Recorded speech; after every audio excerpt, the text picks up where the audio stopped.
আসসালামু আলাইকুম, কেমন আছেন সবাই? আমি তো আলহামদুলিল্লাহ খুব ভালো আছি। আই হোপ আপনারাও খুব ভালো আছেন। অনেকদিন ধরে মনে যাচ্ছে নিজের হাতে হোটেল স্টাইলে সিঙ্গারা বানিয়ে খাওয়াবো।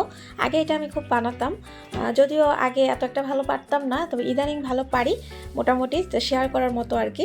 সিঙ্গারা বানানো খুব সহজ, অল্প কয়েকটা উপকরণে সিঙ্গারা হয়ে যায়, বাট প্রসেসটা একটু লেন্দি, তাই একটু সময় নিয়ে বানাতে হয় আর কি। তো আজকে যেহেতু ছুটির দিন, তো ভাবলাম হচ্ছে সিঙ্গারা বানাই, তো সেটাই আপনাদের সাথে শেয়ার করতেছি। আশা করি আপনাদের খুব ভালো লাগবে। দেখুন, নতুন আলু নিয়েছি। নতুন আলুগুলো তো ঘষে ঘষে উপরের চামড়াটা পরিষ্কার করতে হয়, তো সেটার কষে আমার হাত কালো হয়ে গেছে। তো পেজ খুলে ভালোই হয়েছে, কাজও করা যায়, কাজের প্রমাণটাও রাখা যায়। প্রথমে দেখতে পেরেছেন যে আমি পেঁয়াজগুলোকে কেটে নিয়েছি, তারপর আলুগুলোকে এরকম ছোট ছোট কিউব করে কেটে নিছি। ছোট ছোট করে কাটলে কি হয়, আলুটা তাড়াতাড়ি সেদ্ধ হয়ে যায়, সময়টা কম লাগে রান্নায়। আরেকটা ব্যাপার হচ্ছে, সিঙ্গারাটা খুব সুন্দর করে ফোল্ড করা যায়।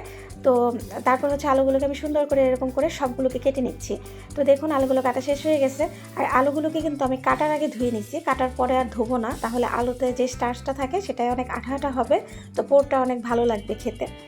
বাজারে সাধারণত আলুগুলো চিকলা ফেলে দেয় না, ওরা চিকলা সহই কাটে, বাট আমি যেহেতু নতুন আলুটা নিয়েছি সেই জন্য আমি চিকলাটা ফেলে দিয়েছি। তো এখন একটা বোলে আমি নিয়ে নিয়েছি 2 মগ ময়দা। আমরা যে কফি বা চা খাই সেই রকম মগের 2 মগ ময়দা নিয়ে নিয়েছি। তারপর কালো জিরা দিয়ে দিয়েছি 1 চা চামচের মতো। তারপর লবণ দিয়ে দিচ্ছি টেস্ট অনুসারে। তারপর হচ্ছে আমি তেল দিব এখানে। আপনারা চাইলে ডালটাও ইউজ করতে পারেন, বাট ডালটাটা আমি দিই না সচরাচর।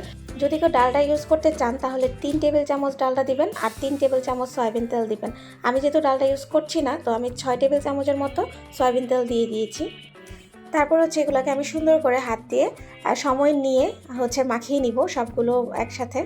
সিঙ্গারার ডোয়ে আমি 2 মগ পরিমাণ ময়দাতে আমি দিয়েছি 6 টেবিল চামচ সয়াবিন তেল, তো সেই জন্য এটাকে একটু বেশি মনে হতে পারে, বাট এটা কিন্তু বেশি না।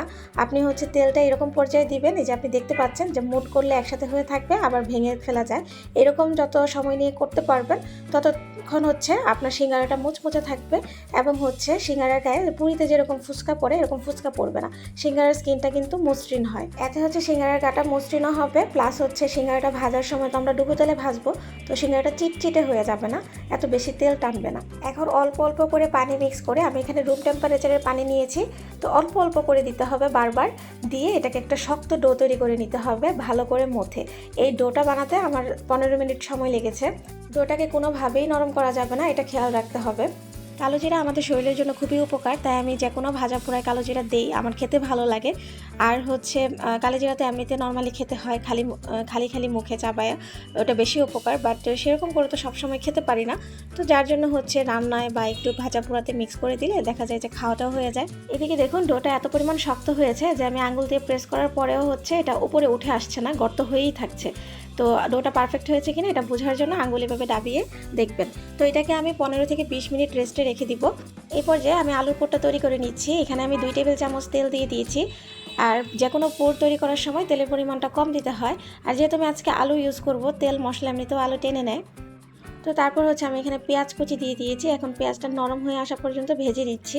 যদিও সিঙ্গারা আনহেলদি খাবার, বাট এটা তো আর প্রতিদিন খাওয়া হয় না, মাঝে মাঝেই খাওয়া হয়, আর খেতে ভালো লাগে। আর আমার মতো যারা 90s-এর কিড আছে, তারা ছোটোবেলায় বেশিরভাগ সময় দেখা গেছে যে আমরা এগুলাই বেশিরভাগ সময় খাইছি, কারণ হচ্ছে আমরা যেহেতু ছোট্ট মফস্বল শহরে থাকতাম ঢাকার বাইরে, তো আমাদের কাছে অন্যান্য ফুডগুলো দেখা যেত যে অ্যাভেলেবেল থাকতো না, তো আমরা দেখা যায় যে এগুলাই বেশি খেয়েছি, আর অন্য খাবার খেতে হলে আমাদেরকে একটু দূরে যাইতে হইতো। তো ওখানকার হচ্ছে একটা বড় হোটেল অ্যান্ড রেস্টুরেন্ট ছিল, তো ওইটার সিঙ্গারা তারপর যে কোনো জিনিস আমার খুবই ভালো লাগতো, আর সবারই মনে হয় ভালো লাগতো, কারণ ওইটাই একমাত্র ওইখানকার জন্য বেস্ট ছিল। পেঁয়াজটা নরম হয়ে আসার পর আমি এখানে লবণ দিয়ে দিচ্ছি, হলুদের গুঁড়া, মরিচের গুঁড়া, ধনিয়ার গুঁড়া, একটু জিরার গুঁড়া, সব অল্প অল্প করে দিয়ে দিছি, দিয়ে একটু পানি দিয়ে এটাকে কষিয়ে নিব। দিয়ে একটু কষিয়ে নিয়ে তারপর হচ্ছে এটাতে আমি দিয়ে দিব কালো গোলমরিচের গুঁড়া। কালো গোলমরিচের ফ্লেভারটা অনেক স্ট্রং, তাই আমি হচ্ছে এটাই দিয়ে দিই, এটাই আমি খাই সবসময়। সাদা গোলমরিচও এখানে ব্যবহার করা যায় চাইলে। তারপর দিয়ে দিচ্ছি 1/2 চা চামচের মতো রসুন বাটা আর 1/2 চা চামচের মতো আদা বাটা, দিয়ে ভালো করে এটাকে কষিয়ে নিচ্ছি।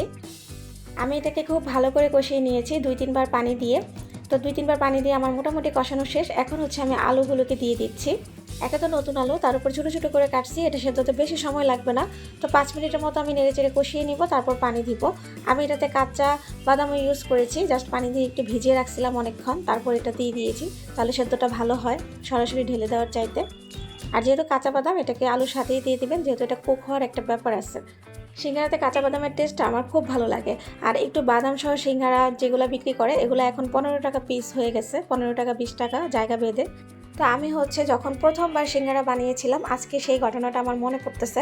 আমি তখন ক্লাস 8-এ পড়তাম, আর আমাদের ছিল জেএসসি প্রি মডেল টেস্ট পরীক্ষা এর পরের দিন। তো পরীক্ষার আগের দিন রাতের বেলা আমার সিঙ্গারা খেতে মন চাইছে। তো তখন সিঙ্গারা অলরেডি বেচা শেষ হয়ে গিয়েছে আর কি, আমাদের বাসার পাশে যে হোটেলটা ছিল ওইখানে। তো এখন কি করব, বাসায় বললাম যে সিঙ্গারা খাবো। তো আম্মু কী কাজে যেন ব্যস্ত ছিল, তো আমি বললাম যে আমিই বানাবো তাহলে। তো আমাকে নিষেধ করা হয়েছে, বাট তারপরও আম্মা বলতেছিল যে কালকে পরীক্ষা, আজকে ভাজা পোড়া খাইলে পেটে অসুখ হবে। এটা ভালোর জন্য বলছে আর কি, যাতে আমি ওটা না খাই, যেহেতু বিক্রিও শেষ হয়ে গিয়েছে, কি আর করার। তারপর আমি নিজে নিজে বানাইতে গেছিলাম, ডোটা আম্মাই বানাইতেছিল। বাট যখন আমি সিঙ্গারাটা তেলে ছাড়তে গেছি, বাপরে বাপ, এত উপর থেকে ছাড়ছিলাম আর তেলটা এত গরম করে ছাড়ছিলাম যে তেলটা ছিটে এসে আমার উপরে পড়ছে। যদিও জামা পরা ছিল তার জন্য আমার শরীরে লাগে নাই, বাট পায়ে একটু ফুসকা পড়ে গিয়েছিল হাঁটুতে। তখন যেহেতু ছোটো ছিলাম, ওই পেইনটাই আমার কাছে অনেক বেশি ছিল। হাঁটুটা যেখানে আমরা হাঁটতে গেলে মুভ করে ঠিক ওই জায়গায় ফুসকাটা পড়ছিল। সো পরের দিন আমি খুঁড়াইতে পরীক্ষা দিতে গেছিলাম, এটা আমার মনে আছে। ওইদিকে আমার সিঙ্গারা পোটটা রেডি হয়ে গেছে, আমি এটাকে ঠান্ডা হওয়ার জন্য রেখে দিচ্ছি আর একটা বাটিতে নিয়ে। আর এদিকে সিঙ্গারার যে ডোটা বানিয়েছিলাম ওই ডোটাও রেস্ট নেওয়া হয়ে গিয়েছে। এখন একটু একটু করে আমি লেচি কেটে নিয়েছি, কারণ একটা লেচি থেকে 2টা সিঙ্গারা হবে, ঠিক সেই মাপে রেখে দিয়েছিলাম আর কি। তারপর এখানে আমি ওভাল শেপে বা ডিম্বাকৃতির শেপে আমি কয়েকটা লুচি বেলে নিচ্ছি। লুচিগুলো এভাবে বেলে নেওয়ার কারণ যাতে সিঙ্গারাটা ফোল্ড করতে সুবিধা হয়। আর সিঙ্গারা যেহেতু ত্রিকোণ হয়, তাহলে এভাবে কেটে নিলে সবচেয়ে বেশি সুন্দর হয় আর কি ফোল্ড করাটা। তো ফোল্ড করাটা আমি দেখিয়ে দিচ্ছি, একটু মনোযোগ সহকারে দেখুন। আমি অর্ধেক থেকে শেষ পর্যন্ত একটু পানি লাগিয়ে নিয়েছি, তারপর এটাকে ধরে যেই পাশে পানি লাগিয়েছিলাম এই পাশটা নিচে দিয়েছি, দিয়ে একসাথে লাগিয়ে নিয়েছি। তারপর এটা কোণ আকৃতির শেপ হয়েছে। তারপর আমি একটু পুর দিয়ে দিচ্ছি। পুরটা বেশি করে দিবেন না, প্রথমে অল্প করে দিবেন যাতে কোণের নিচের দিকে পুরটা যায়। তারপর বেশি করে দিবেন, দিয়ে তারপর যেই পাশটা আমি জোড়া দিয়েছিলাম আর বাকি পাশটাতে আমি পানি লাগিয়ে দিয়েছি, সেই জোড়ার সাইডটা ধরে একদম এর অপোজিটে লাগিয়ে দিতে হবে। লাগিয়ে তারপর এটা পুরোটা আমি চেপে চেপে বন্ধ করে দিচ্ছি। তারপর বন্ধ করে নেওয়া হয়ে গেলে এবার দেখে বুঝে নিতে হবে আর কি, যে এই পাশটা একটু ধরে 2টা পাশ একসাথে লাগিয়ে দিতে হবে। তো লাগিয়ে এভাবেও রেখে দিতে পারেন, বা একটু বাঁকা করে দিতে পারেন, যেমনটা আমি দেখাচ্ছি। এই যে যেমন সিঙ্গারাটা দাঁড়িয়ে থাকবে এরকম বাঁকা করে দিতে পারেন। তো দেখুন আমাদের হোটেলগুলোতে এরকম করেই শেপটা দেওয়া হয়। আমি আবারও করে দেখিয়ে দিচ্ছি। সিঙ্গারা এরকম করে 3 কোণা করে ফোল্ড করাটাই মেইন, দেখতে সুন্দর লাগে। আর দেখতে সুন্দর হলে যে কোনো জিনিস খেতেও ভালো লাগে। তো এই পেঁচানোটা আমি অনেক দিন পারতাম না, সো এটা ফাইনালি আমি পারছি, আপনাদেরকে দেখিয়ে দিলাম। আগে যখন আমি সিঙ্গারা বানাতাম, ছোটো বয়সেই তো বললাম যে বানানো শুরু করেছিলাম, তখন এই পেঁয়াজ তো ভুলেও পারতাম না। তখন আমি স্কোয়ার শেপে বানাতাম, আমি ত্রিভুজ শেপে বানাতাম, আমি সমুচার শেপে বানাতাম। এই একটা পেঁয়াজ বাদে দুনিয়ার আর কোনো পেঁয়াজ বাকি নাই যে আমি ট্রাই করি নাই সিঙ্গারা বানানোর ক্ষেত্রে। কতভাবে বানিয়ে যে আমি খেয়েছি। ওই সিঙ্গারা অবশ্য আমিই খাইতাম, আমি বানাতাম আমিই খাইতাম, কারণ পেঁয়াজটা সুন্দর হতো না, অন্য কেউ খেতেও চাইতো না। ওকে, এখন আমার হাতে সিঙ্গারা সবাই খুব পছন্দ করে, এখন মোটামুটি খেতে খুবই পারফেক্ট হয়। বাসার সবার কাছে গ্রহণযোগ্যতা পাইছে, এতেই আমি খুবই খুশি আর কি। কষ্ট করে বানাবো, কেউ যদি সেটাকে গ্রহণ না করে, গ্রহণযোগ্যতা না পায়, একটু প্রশংসা না করে, তাহলে কি কষ্টটাই তো বৃথা। আর আমরা বেশিরভাগ মেয়ে মানুষই রান্না করি মানুষকে খাওয়ানোর উদ্দেশ্য থেকে, সবচেয়ে বড় ওরা যেন আমাদের প্রশংসা করে খেয়ে। আমি শেষে যেই ফলটা করছি, এই ফলটা চাইলে নাও করতে পারেন, ফলটা ছাড়াও ত্রিকোণ করে সিঙ্গারা ভাজতে পারেন, ওভাবেও সিঙ্গারা হয়।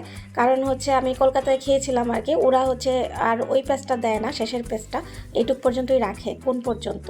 তো ওদের সিঙ্গারাটা এরকম হয়, আপনি চাইলে এভাবেও রাখতে পারেন, এভাবেও সিঙ্গারা হয়। বাট এই যে এতটুকু করতে পারছেন, আর 2টা কোণা লাগাইতে পারবেন না। তো ফাইনালি আমি অনেকগুলো ভাজ দেখিয়ে দিয়েছি এবং আমার সিঙ্গারাগুলো ডান। আমার প্রায় 2 মাগ ময়দা থেকে 20টা সিঙ্গারা হয়েছে, তো দেখতেই পাচ্ছেন। আর আমি যতটুকু পুর বানিয়েছি ওই পুরের অর্ধেকটা মাত্র খরচ হয়েছে, আর বাকি অর্ধেকটা দিয়ে আরও 20টা সিঙ্গারা হবে। সো একটা সিঙ্গারা যেখানে 15-20 টাকা করে কিনে খান, তো বাসায় একটু কষ্ট করলেই কিন্তু সিঙ্গারা আমাদের ঘরোয়া উপকরণ দিয়েই বানানো যায়। দেখতেই পেরেছেন যে আমি এক্সট্রা কোনো মশলা দিইনি, যেটা আমরা পাই না। যেগুলো আমি ইউজ করছি এগুলো আমাদের সবার ঘরেই থাকে, তো সেটা দিয়ে একটু কষ্ট করে বানিয়ে নিলেই হয়, সেটা হেলদিও হয়। হেলদি বলতে ভাজা পোড়া তো সবই খারাপ, তারপরও বাসায় যেহেতু বানাবেন সেটা আপনার জন্য বাইরে থেকে স্বাস্থ্যকর, এবং আপনি তৃপ্তি সহকারে খেতে পারবেন, অনেকগুলো খেতে পারবেন। আমি যে আজকে 20টা সিঙ্গারা বানিয়েছি, 20টা সিঙ্গারা আমি ইনস্ট্যান্ট আজকে ভেজেছি, আমি কোনো ফ্রোজেন করি নাই। তো ইনস্ট্যান্ট 20টা সিঙ্গারা আমরা 3 ভাই বোন মিলে খেয়ে ফেলছি। একদম চুলা থেকে উঠিয়ে জায়গায় বসে খাওয়া যাকে বলে। আর সিঙ্গারা হচ্ছে একদম কম হিটে তারপর ভাজতে হয়, মানে হচ্ছে আপনি আঙ্গুল ডোবাতে পারবেন এরকম গরম অবস্থায় তেলে সিঙ্গারা ছাড়তে হয় এবং আস্তে আস্তে লো টু মিডিয়াম হিটে সিঙ্গারাগুলোকে সময় নিয়ে উল্টে পাল্টে ভেজে নিতে হয়। বেশি গরম তেলে সিঙ্গারা দিলে সিঙ্গারার গায়ে ফুসকা পড়ে, লাইক পুরির মতো। পুরি তো অনেক গরম তেলে দেওয়া হয়, তার জন্য ফুসকা পড়ে। তো পুরিটা পুরির ব্যাপার, আর সিঙ্গারা হচ্ছে এভাবে ভাজতে হয়। আর দ্বিতীয় ব্যাচ ভাজার সময় আপনি চুলার হিট একদম লোতে করে তেলটাকে একটু ঠান্ডা করে তারপর আবার দ্বিতীয় ব্যাচ দিবেন।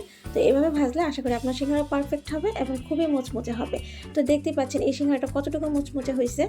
এই যে আমার ভাই দেখিয়ে দিল, আর আমি এত বেশি বেশি করে পুর দিয়েছি, তাও আমার অর্ধেকটা পুরো এতগুলো সিঙ্গারা হয়ে গেছে। তো বাসায় বানানো একদম খরচও কম লাগছে।